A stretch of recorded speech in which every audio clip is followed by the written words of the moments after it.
Hey guys, it's Phil here, the Mad Professor. Just wanted to show you something I've been messing around with these last few days.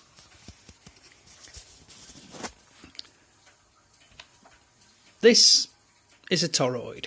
Now, the way toroids work are, they're a ferrite core, and you can wind a coil around them, i.e. similar to what I have there, but that's a strangely wound one because I've been trying different ideas. Now, this was a combination coil that I did. I was trying to get some resonance between the different toroids, so I've wound it in a way that includes the other toroids because I was trying to get the magnetic flow fluxing around them to try and increase the output of it. When I connect this up to a 1.5 volt battery, bearing in mind that this LED is 3.5 volt or 3 volt forward voltage on it, so there's no way a battery like that can run it. So I'll just show you. I'll just connect to the negative on it and the positive. That's connected to the negative, and that's touching the positive, and it doesn't like the LED. So if I connect it to the coil and I go through the coil, you can see the LED lights up nicely. And I don't know if you can hear that, but it's singing. It's ringing away like anything. I've not had one ring like this before. This is the first time I've ever had a ringing toroid. Now, Duke, when he was here, freaked out and told me to turn it off because it was hurting his ears. Einstein, when he gets close to it, doesn't like it, but he doesn't seem to bother about it when he's a distance away from it. But I'll disconnect that one anyway. Over here, I have a new one that I've wound. I used the Fibonacci sequence on it with a 5, 8, 13 and 23, I believe it is. I took the Fibonacci sequence anyway, and I've wound 4 coils on it. I'll go to the positive input on the first coil, just to show you, and I'll go to the negative on there. Now, I'm getting a much brighter LED. I don't know if the camera is getting that or not, but that's ultra bright. It really hurts my eyes to look at it.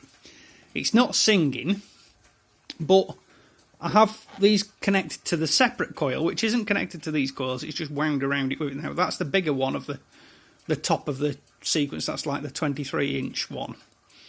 And I've got that connected to my multimeter at the moment, and also to 2 more LEDs over here that it's lighting up quite happily. And if you look on the multimeter, we've got 19.6, 19.7 volts coming through.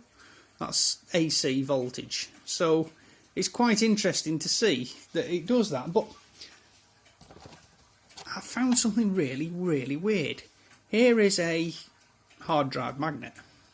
Now if I put that near the coil, if I can get near to it, it increases the voltage in the actual coil.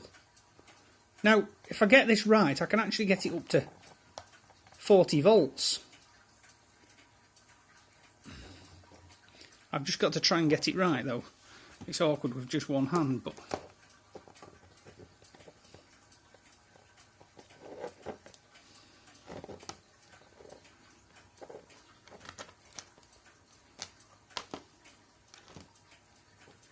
there we go. We've got 36 there we had for a moment. I have had 40 volts out of it. It's gone negative on me there, but and it's just very critical positioning of where I position the hard drive magnet. It's obviously complementing the, there you go, 42 volts. It's obviously complementing the magnetic flux field in the toroid and boosting it quite dramatically. I don't know if anyone's got any ideas, because I'm really puzzled. That's the magnet off and it's back to 19. Put it back on and it jumps up. Oh, 50 volt, 58. Wow, well that's amazing. 55 volts.